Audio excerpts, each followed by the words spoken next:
Señor, uno. uno es. Sí, así es. Un solo Dios, un Señor, un bautismo.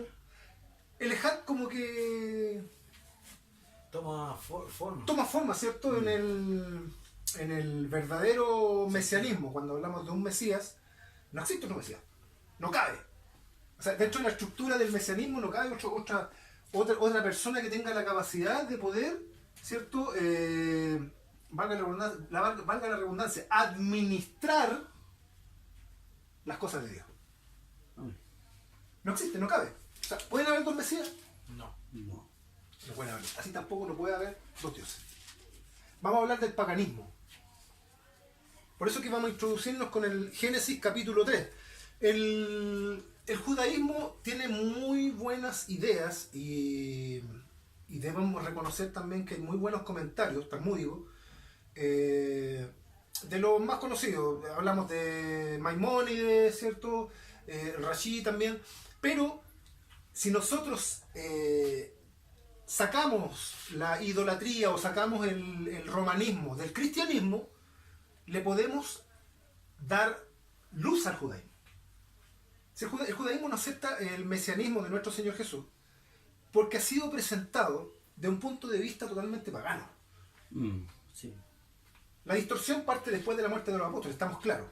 Nosotros tenemos Hechos de los Apóstoles, por ejemplo, hermano, en donde nosotros al ver el relato que hace Lucas, al analizarlo bien, Lucas jamás está relatando un acontecimiento o una acción de los apóstoles en donde se trate de introducir paganismo dentro del judaísmo. Al contrario, lo que sucede es que todos los judíos que creían en ese tiempo eran tantos que empezaron a entrar los celos en la iglesia, o los celos dentro del judaísmo, y empezaron a acusar, ¿cierto?, a los apóstoles de que estaban introduciendo herejías.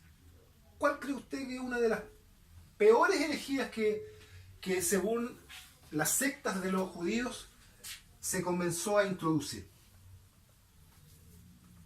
¿Qué es lo que estaba lesionando para ellos? El anuncio de los apóstoles. ¿Qué es lo que creen ustedes? Que un hombre, el nacido de mujer, Jesús, era el Mesías. Eso, mire, eso no afectaría. Eso no afectaría, ¿no? Sí, Eso no afectaría en el judaísmo. el tropiezo que murió y resucitó. Ahí hay un punto. Ahí hay un aspecto. Porque para ellos el Mesías permanecía para siempre. Para siempre. No estaba dentro del concepto de Mesías, para ellos un Mesías que pudiera, bajo esta naturaleza, Ser ¿cierto?, mortal. morir de la forma en que murió, hecho un maldito, se dice la escritura, Eso fue otro pesadero. Y no ser rey. exactamente, y no haber ejercido, ¿cierto?, el rol de Mesías fundamental, ser rey de Israel. Entonces, para ellos no encajaba. Ahora, la explicación del anuncio de los apóstoles tampoco la entendían ellos porque tenían dentro de su corazón el problema que se genera en todos los seres humanos, la envidia. Si eso es lo que lamentablemente aleja a muchos el poder, porque para yo oír, primero que nada, para yo oír, y todos los judíos, y eso ustedes lo saben, esto va a los judíos, ustedes lo saben.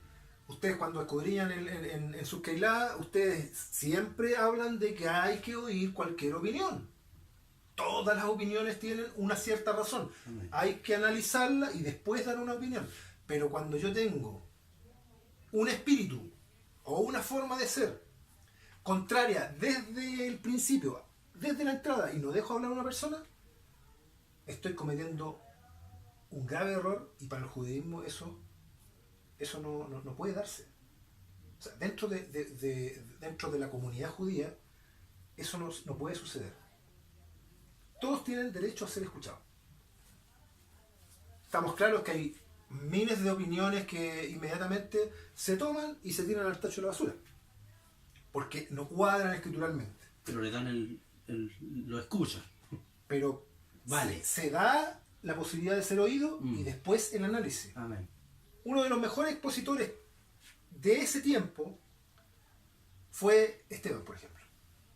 Esteban hizo una exposición desde el comienzo hasta el final extraordinaria. Extraordinaria. De hecho, habló acerca de Moisés y de qué forma fue educado. Pero, ¿dónde fue el punto? Cuando se introdujo en el punto de que ese Jesús al cual ellos habían matado era el que estaba viendo, ¿cierto? Según su visión, a la diestra de Dios, empezaron a crujir los dientes de estos judíos. No se concebía que ese bastardo, así literalmente, considerado por ellos, habiendo sido muerto, hoy estuviera sentado a la diestra de Dios Padre. Eso significa que haya recibido todo potestad. Eso está a la diestra de Dios. Que tenía un poder absoluto. ¿Sí? Entonces, en el judaísmo se cometen muchos errores arbitrarios. Yo entiendo, escudriñando las escrituras, y yo entiendo de que eso tiene que ser así, eso tiene que pasar, era necesario. Pero hoy en día se están abriendo las mentes de muchas personas y hay muchos judíos que están a través de este mensaje logrando entender de que nuestro Señor Jesús sí es candidato legítimo para Mesías. Sí se puede configurar esto. Ahora, ¿por qué vamos a entrar en el Génesis? Porque precisamente vamos a hablar de la idolatría. Génesis capítulo 3, o Bereshit, capítulo 3, parte hablando de una forma que inmediatamente el lector tiene que, por defecto, o por precaución, tiene que saber retroceder unos versículos anteriores del pasaje anterior. Como dice en el capítulo 3, verso 1. Empero la serpiente era astuta, más que todos los animales del campo que el eterno Dios había hecho. Ahí. Versículo 1. Ese empero de la Reina Valera 1909 es lo mismo que si yo dijera pero. ¿Eso qué es lo que encierra? Que hay una idea de sobreexaltación. Hay una idea que nos lleva obligadamente a revisar Génesis capítulo 2. ¿Ah? O sea, antes hay una idea que terminó Con el pero. exactamente y continúa en el capítulo 3 con el verso 1. Lo amarra. Es como una referencia. Pero, ¿por qué pero? Pero la serpiente, Tendría que haber empezado. Y la serpiente. claro, O la serpiente. o simplemente la serpiente. Era más Entonces, este pero nos obliga a retroceder. ¿Por qué? Léase los 3 versículos anteriores del capítulo 2.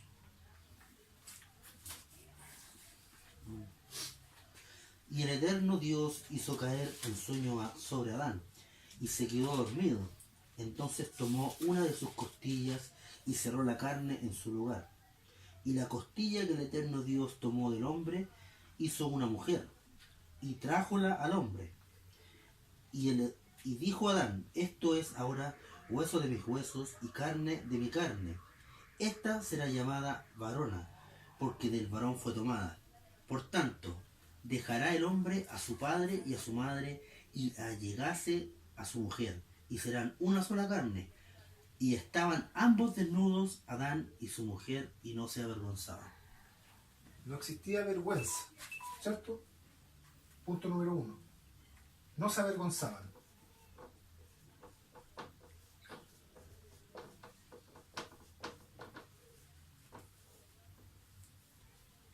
No había vergüenza.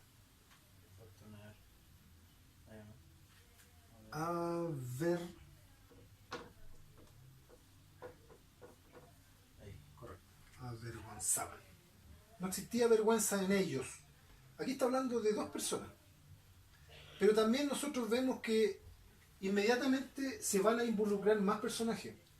Porque ¿a quién dijo Adán? esto es ahora hueso de mis huesos y carne de mi carne. Esta será llamada varona porque del varón fue tomado. Por tanto dejará el hombre a su padre y a su madre. Tiene que haber dicho alguien. A alguien le está hablando. Si no hay padre ni madre, si supuestamente según el sistema Adán es el primero, Eva es la segunda persona, ¿de qué está hablando? Aquí estamos hablando de un decreto. ¿Eso no lo dijo Dios? Acá lo está diciendo Adán. Por tanto, Adán dijo, y dijo Adán, pasó 23, versículo 23 del capítulo 2. Ah, ok. Dijo Adán. Y dijo Adán, Adán está hablando, esto, refiriéndose a la mujer, es ahora hueso de mis huesos, procede de mí, y carne de mi carne. Esta será llamada varona porque del varón fue tomada. La palabra tomada, ¿cierto?, implica que de ahí fue extraída esa persona, del varón. O sea, genéticamente hablando, si nosotros lo llevamos esto a un asunto humano, genéticamente la mujer es también de naturaleza humana, igual que el primer Adán. El versículo 4 dice, por tanto dejará el hombre a su padre y a su madre. ¿Le cuadra esto? ¿Le cuadra esto si está solamente Adán? Vamos a ocupar este versículo para hablar de Adán. Este es hombre. No en el sentido de hombre masculino, ¿cierto? Hombre. Género. De acuerdo a género, es masculino, ¿cierto? Y acá tenemos a la Eva, ¿cierto? Si hay dos personajes, ¿a quién le está hablando? ¿Le está hablando a ella?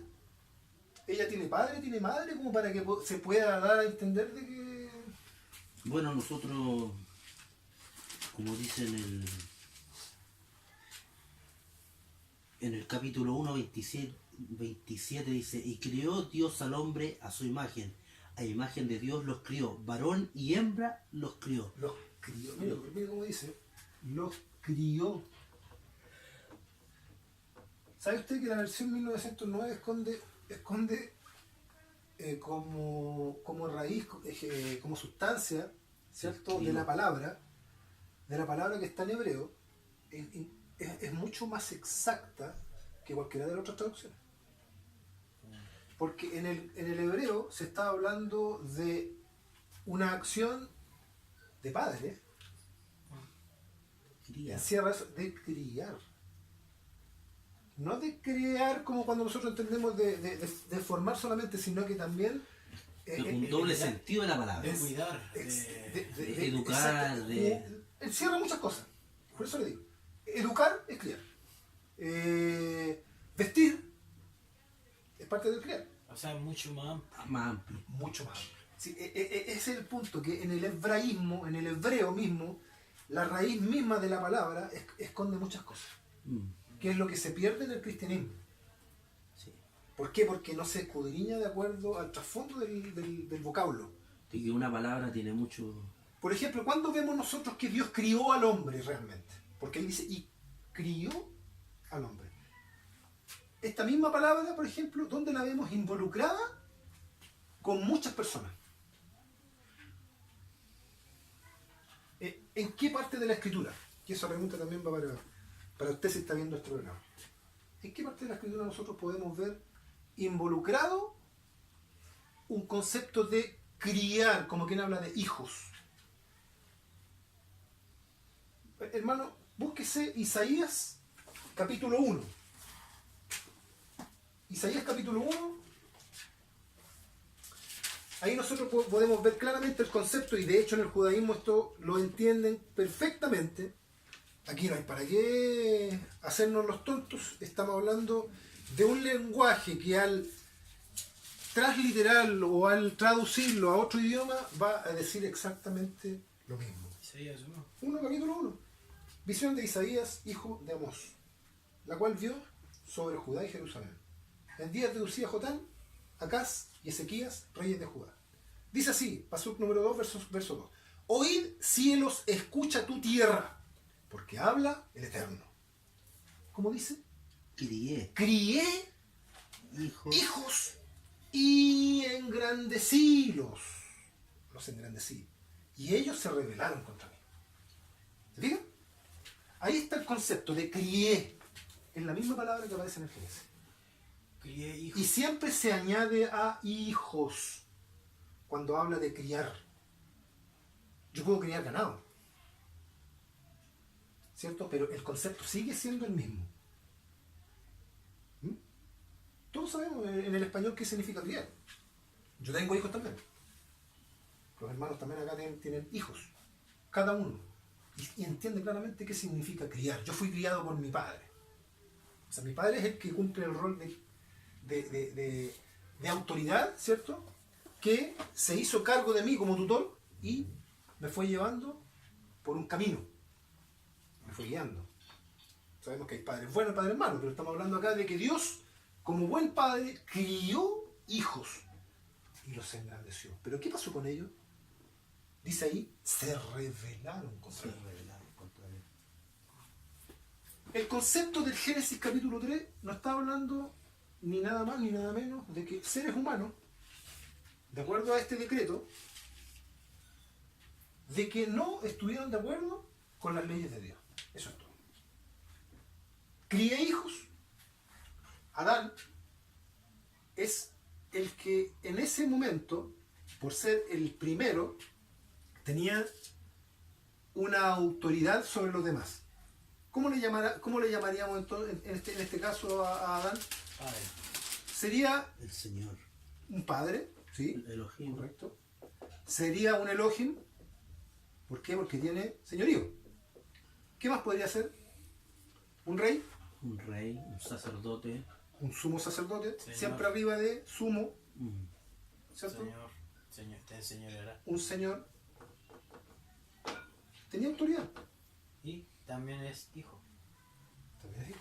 Sigue siendo hijo. No afecta el hecho de que sea padre, no afecta de que siga siendo hijo, Amén. porque está dentro de estos que crió. Amén. Yo puedo hacer un... Sí, como- dígame. por ejemplo, mire. En el capítulo 5 dice, varón y hembra los crió y los bendijo. Correcto. Y llamó el nombre de ellos. De ellos. O sea, no está hablando de uno. Por eso está que yo que hablando cuando dije aquí, cuando hablo de que estamos hablando de, por ejemplo, de Adán, como primer personaje con estas cualidades, padre, Elohim. Elohim, rey, sumo, señor, hijo, ¿qué más le podríamos poner? Consejero. Si yo tengo una autoridad sobre los demás, ¿quién puede dar mejor consejo que el que tiene más sabiduría? ¿Llamaríamos, por ejemplo, a los más pequeños que están recién ingresando en el curso, o llamaríamos al erudito, al que tiene mayor conocimiento? Claro, O sea, se transforma en un consejero, ¿cierto? Son cualidades del primer Adán, pero cuando decimos hombre, incluye tanto a ella como a él. O sea, acá los dos géneros están incluidos. Varón y hembra. y hembra. Los crió.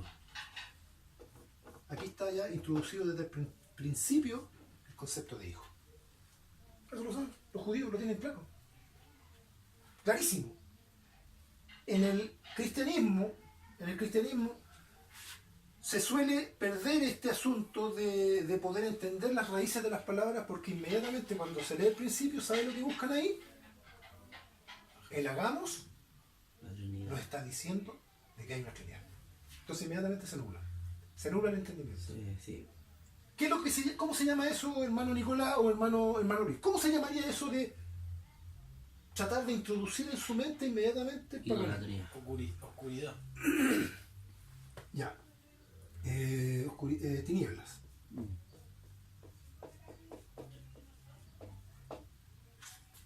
Tinieblas. ¿Qué es lo que es contrario de tinieblas? La luz. Luz. Paganismo, dijo el hermano. ¿Cierto? Mm. Un concepto pagano. Dioses. Eso es romano, Tres dioses. griego, babilonio, egipcio. Todos los pueblos Politeísmo. politeísmo introducen el paganismo, politeísmo, dentro de su creencia para poder encontrarle explicación a cosas que no las van a entender mientras no tengan esto. La luz. La luz. La luz verdadera que alumbra a todo hombre, ¿quién es? El Hijo. Siempre el concepto, el Hijo de Dios. ¿No? Por eso que el Señor Jesucristo decía, yo soy el Hijo de Dios. Lo lograban entender que no estaba diciendo, no, si yo vengo del cielo, yo bajé de una estrella, de acuerdo al concepto pagano, yo era preexistente y me transformé en un ser humano, de acuerdo al concepto pagano. Hermano, el paganismo era de que los dioses venían del cielo y se hacían hombres. Se reencarnaban en Por ejemplo, mire, Pablo en Listra, Amón Ra, va a dar un buen ejemplo, no lo tiene todavía. Amón Ra. Amón Ra. ¿Sabe qué significa eso? El que viene del sol. Hijo del sol. Porque el sol era Dios. Amón, sol. Amón Ra. Era el dios solar. Y de ahí venían ellos. ¿Entiendes? Todo eso es paganismo. ¿No?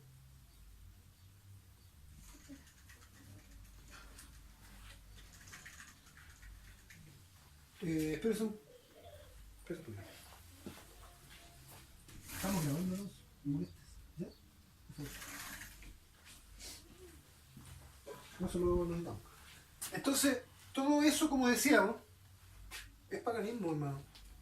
No encaja dentro de la enseñanza ni del Señor Jesucristo ni de los apóstoles. Exacto. Ahora cuando la Biblia dice que el verbo se hizo carne, no tiene nada que ver con que Dios es. No, al contrario. ¿Qué es lo que significa el verbo? El verbo, cuando hablamos de verbo, según lo que entendemos nosotros de los apóstoles que nos legaron, ¿de qué estamos hablando cuando hablamos de verbo? Un mensaje, un anuncio. un anuncio, Existe una palabra. Una palabra. Un anuncio. Una palabra.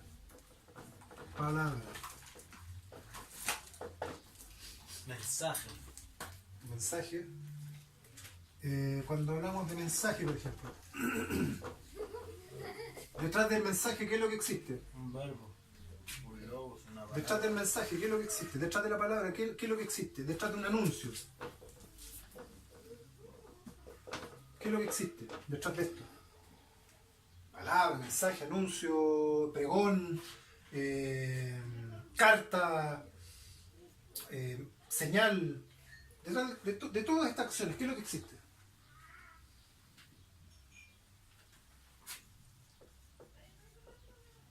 Mala. Para que se produzca esta acción tiene que haber una persona que entregue. Que emita eso. Hebreos capítulo 1 dice, Dios, el Eterno, habiendo hablado de muchas maneras y muchas formas en otro tiempo, hoy, en este tiempo mediático, nos ha hablado por medio de el Hijo. Hijo, a quien constituyó Heredero. heredero de todas las cosas.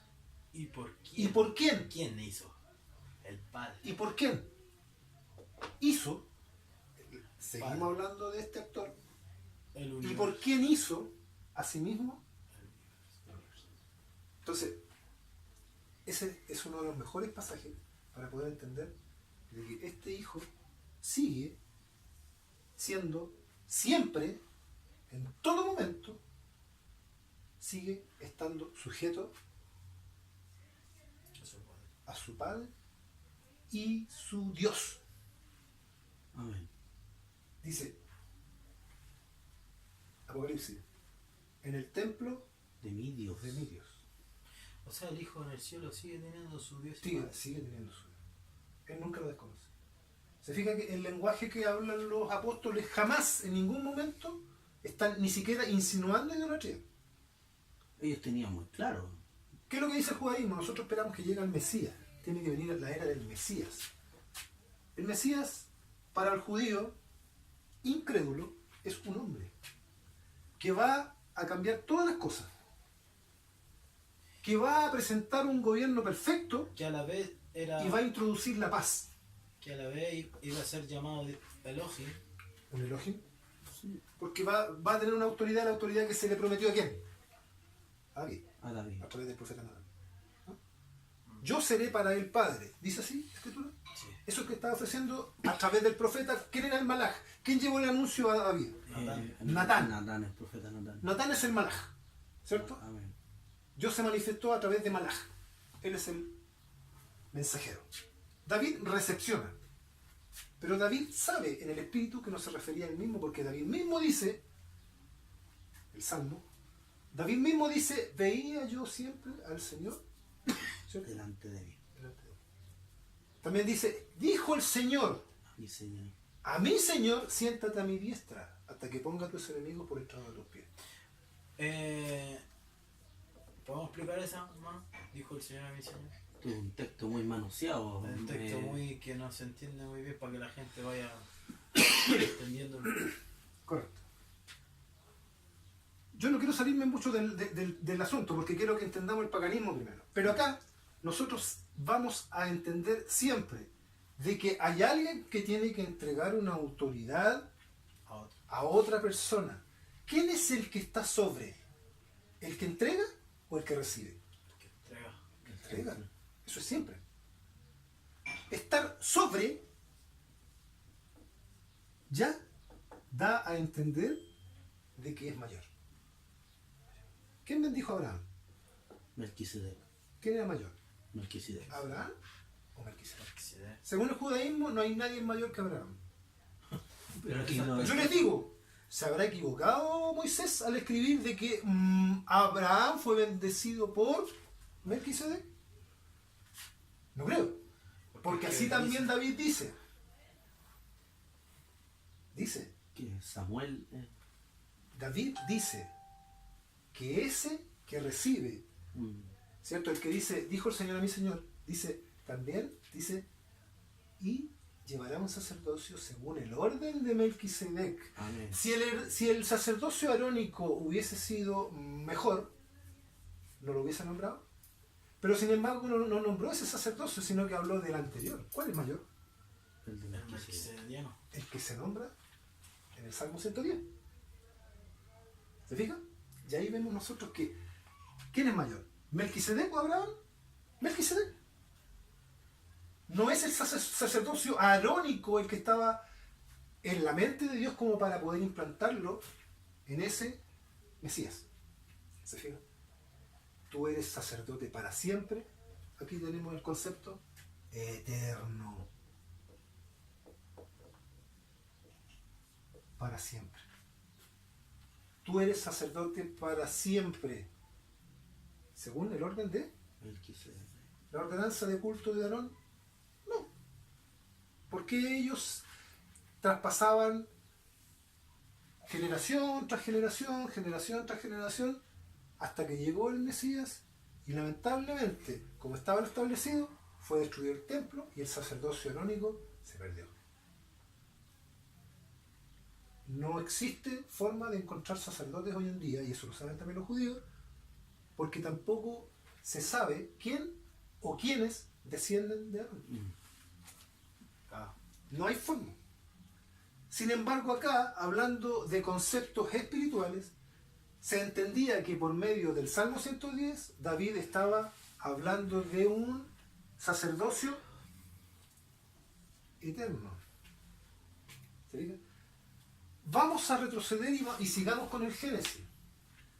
Estamos hablando, cuando habló de que crió hijos, ¿bajo qué concepto creen ustedes que, yo lo estoy encerrando acá, bajo qué concepto se estaba hablando en ese lenguaje? Cuando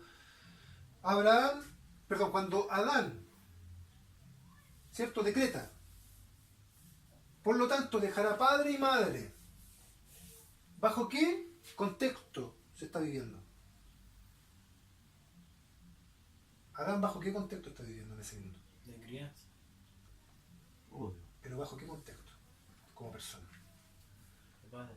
¿Bajo un contexto humano? humano, pero bajo un contexto mortal o inmortal.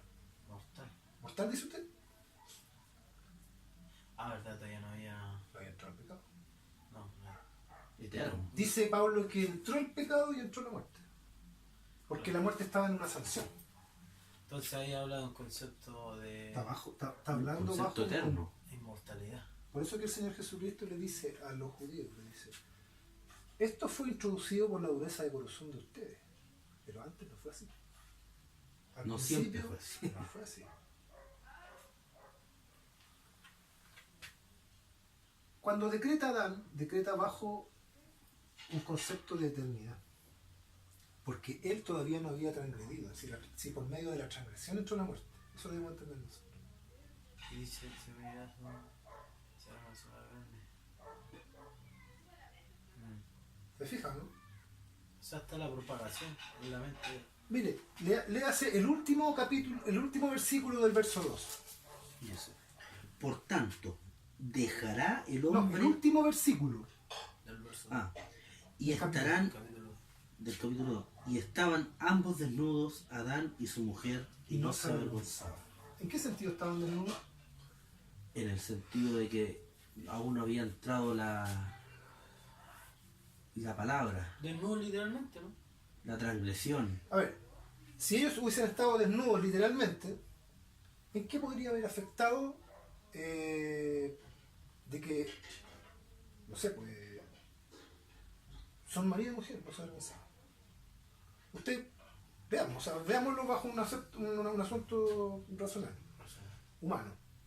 Si usted tiene pareja, usted cuando está desnudo delante de su pareja o su pareja está desnuda delante de usted, ¿se avergüenza? Yo encuentro que eso sería como medio extraño.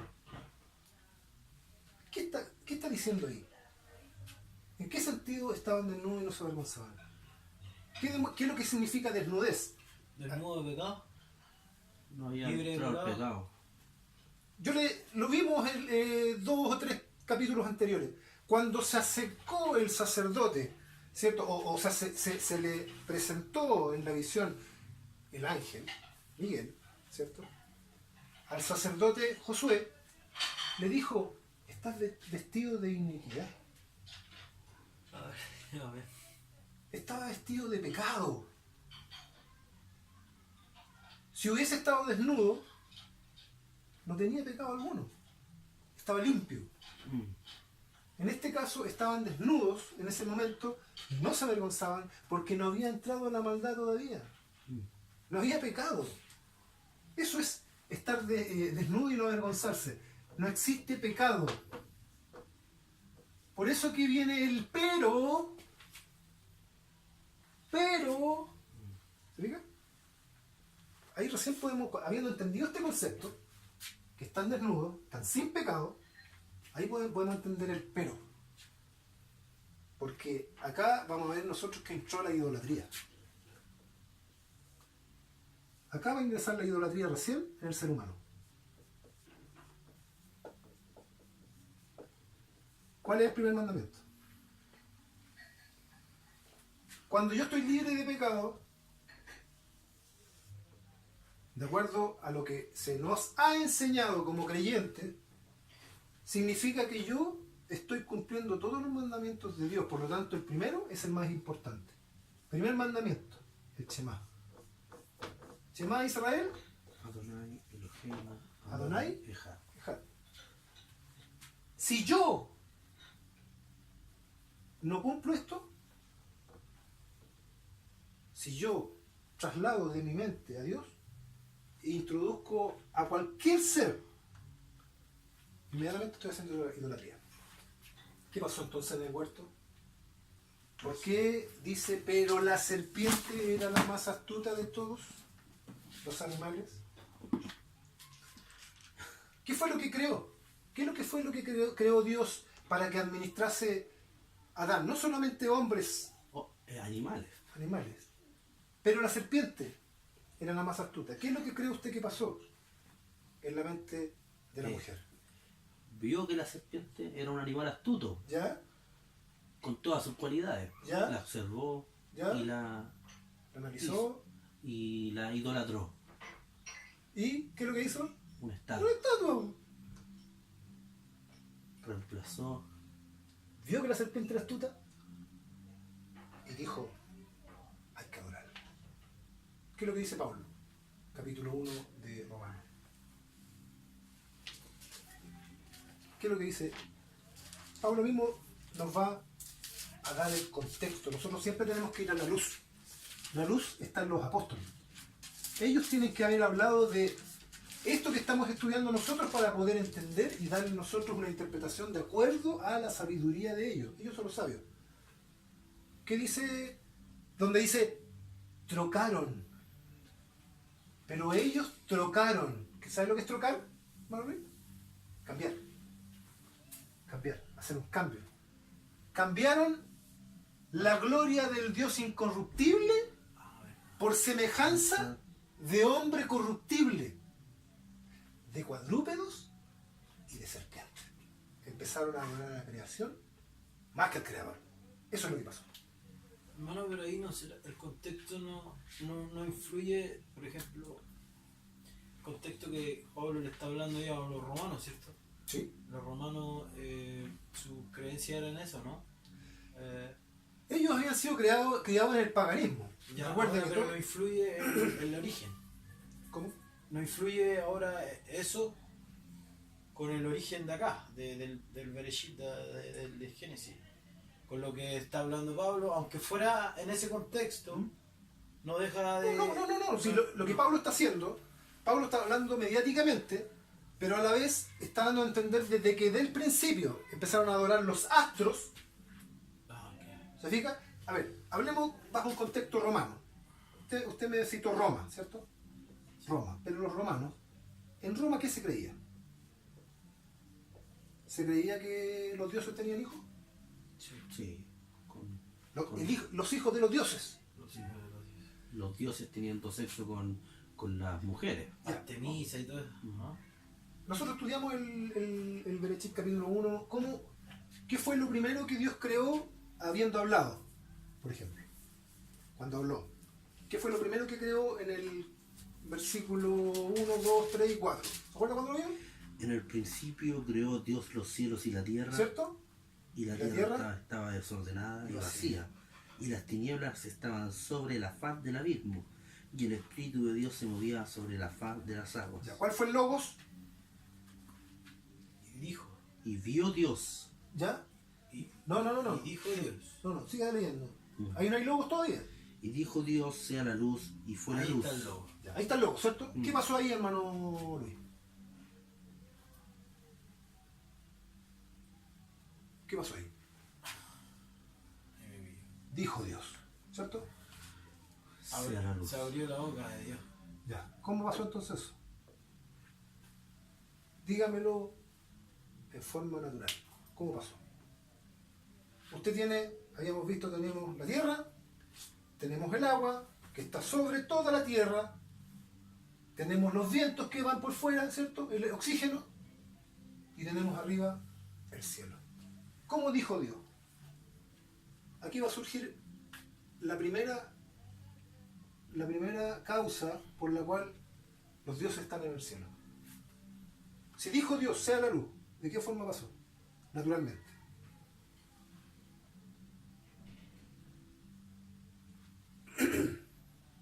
Tiene la tierra, agua sobre la tierra. ¿En qué condición estaba la tierra al principio? Vacía, desordenada. Desordenada, vacía. Y arriba tenemos el cielo, ¿cierto? ¿Cierto? La tierra está en condición totalmente de fuego. El agua, según la ciencia, está hirviendo, ¿cierto? La evaporación, tenemos los vientos a una velocidad tremenda. ¿Qué es lo que pasa cuando hay velocidad tremenda de viento? Los truenos. Ahí habló. Un trueno. ¿Qué es lo que es primero, el trueno o el relámpago? Los truenos. Es primero el trueno. Es primero el sonido. ¿Es primero el sonido? Pero se ve primero la luz. La luz se ve primero Pero porque la luz viaja más rápida. Claro. La luz viaja más rápida, se ve la luz, después. ¿Cierto? Sí. Ya. Pero primero es el trueno. Claro. Primero es el dijo Dios y después es la acción. La luz. La luz. Qué- ¿Se fija? Es lo mismo que en el Apocalipsis. El que tiene la voz como trueno. Porque eso es autoridad, en el sentido espiritual. Entonces, ¿qué es lo que empezaron a adorar aquí primero? Porque Dios dijo, obviamente, aquí estamos hablando de la manifestación de los malaj. El malaj fue el trueno que genera la acción y después viene el relámpago, que es la luz. Esa fue la primera luz que se empezó a generar en la tierra. Había luz por todos lados, trueno por todos lados, porque había caos. Estaba todo desordenado, vacío. Las situaciones hacían que hubieran hartos. Entonces, ¿qué es lo que pasa? Que nació el dios del trueno. Empezaron a adorar a quién. Estamos hablando de Roma. Ahí tiene Roma, el dios del trueno. Que era terrible de Dios. El dios del trueno. Júpiter. ¿Me fijo? Empezaron a adorar más la creación misma Que el Dios creador. que al que generó primero todas estas cosas. Al que pensó, a ese dios invisible, al Eso cual se nadie ha refiere visto. Pablo. Eso estoy diciendo. ¿Lo puede leer, por favor, hermano? Romanos capítulo 1, si no me equivoco, verso 23, me parece. Si no me equivoco. Y trocaron la gloria del Dios incorruptible. ¿Quién es el Dios incorruptible? El Dios eterno. ¿Quién es el Dios incorruptible? Ese que está ahí. Amén. El Dios de Israel. ¿Es semejante Dios a una serpiente? No, no. ¿Es semejante a no sé, a un caballo? No. ¿Es semejante al sol?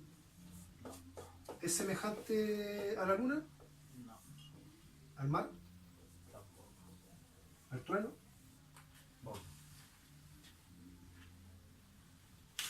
Todo eso Es creación. lo convirtieron en dioses. Mm. ¿Sabes lo que hicieron?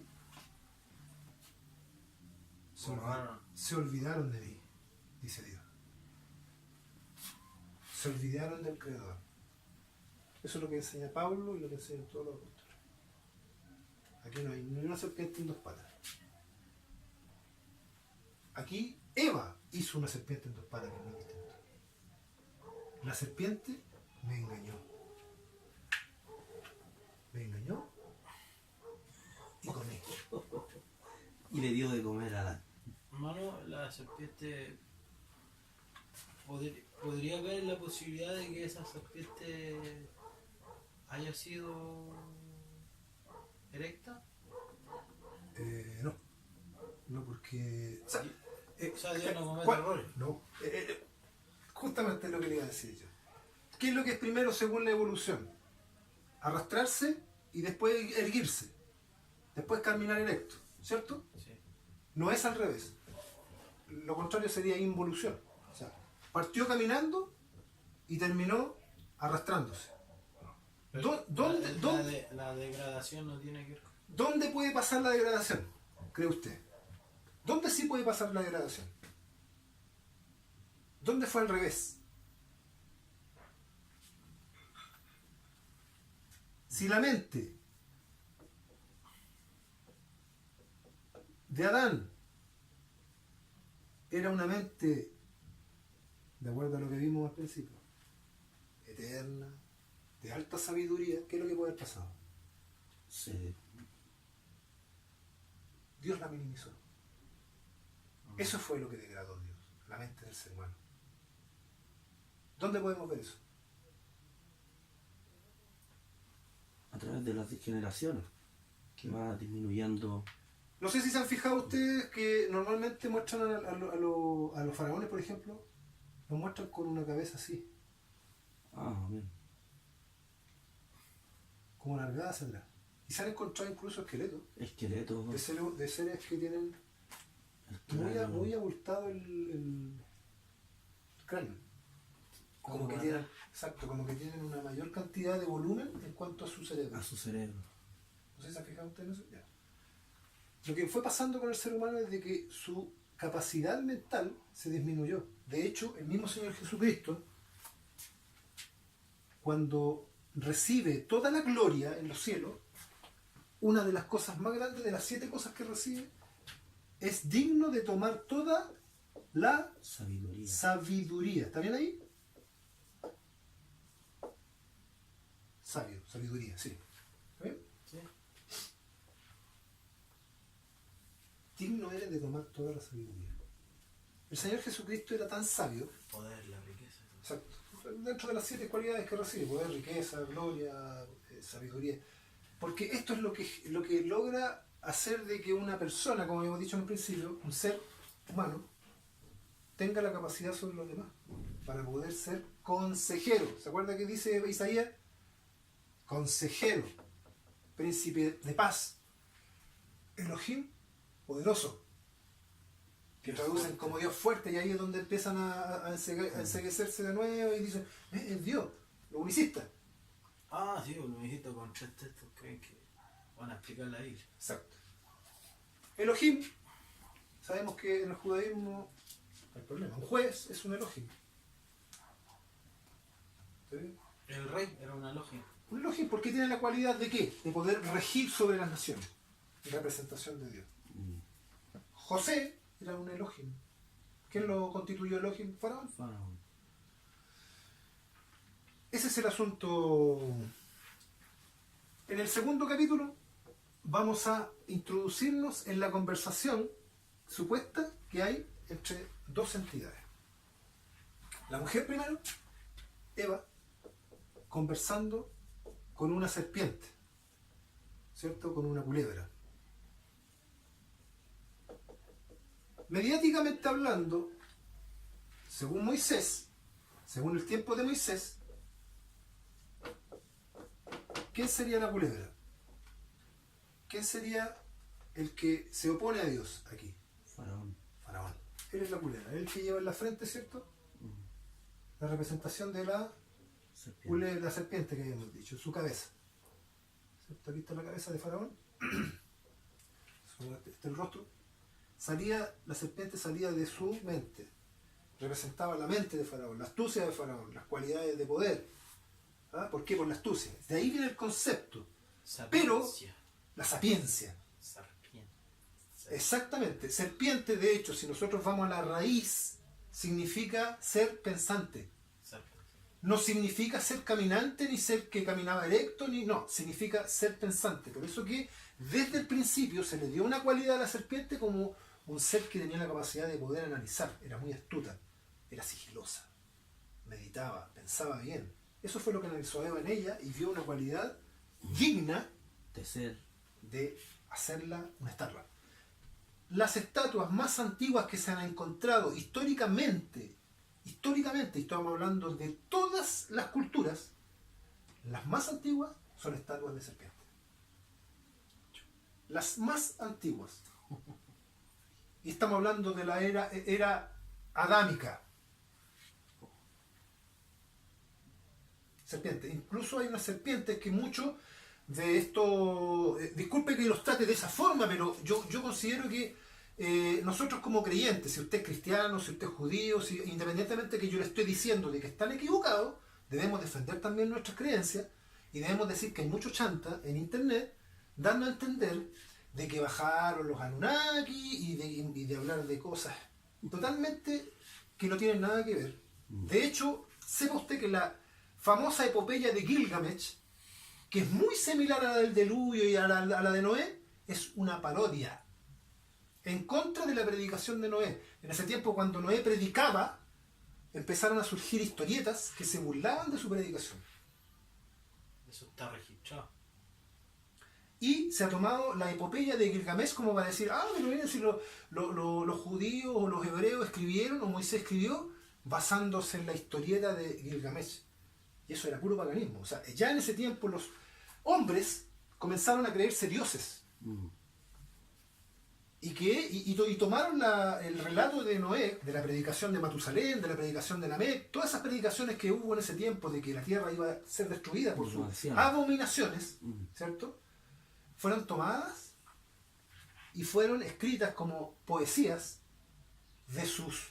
y se las adjudicaron como que ellos, no sé, habían navegado en los mares y que habían vencido y todo el asunto. Pero eso, usted como creyente, no lo toma en cuenta.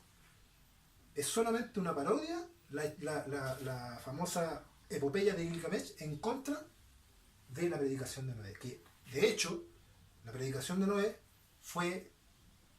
pasó en el momento preciso que tenía que pasar y se salvaron solamente 8 personas, como dice la Escritura. Ni siquiera Matusalén tuvo la posibilidad de poder entrar en el arca. Sino cerrarla. Bueno, si usted aprende a entender el concepto de Malaj, ahí, leyendo eso, va a poder entender quién cerró el arca, quién cerró la puerta, quién tuvo el papel de hacer una obra magnífica de poder cerrar el arca para conservar la vida Y de morir. todos los animales y morir y dar su vida en ese minuto. Él fue un mártir. Primer martes. Estamos hablando de Matusalén. Y no fue Lamech, porque Lamech murió 5 años antes. ¿Se fija? Entonces, en el otro capítulo vamos a entrar de lleno para poder entender cómo se gesta esa supuesta conversación entre la Eva y una serpiente. Yo hasta el momento de hoy no sé si habrá existido alguna serpiente que hablaba en ese tiempo. Bueno, las serpientes no. La serpiente no habla. Por lo tanto, como dice Pablo, Eva, analizando a la serpiente y viendo las cualidades de ella, consideró ella misma de que era digna de ser llamada Dios. Los burros también hablan. El único burro que habló Por el ángel. fue porque el ángel tuvo que hacer que hablara la burra para poder enderezar el camino del profeta Balaam. Bueno, yo creo que hasta aquí el estudio se ha entendido bien. En el segundo capítulo, como decía, vamos a ver la conversación entre estas famosas serpientes y Eva. Oye mundo, el Señor nuestro Dios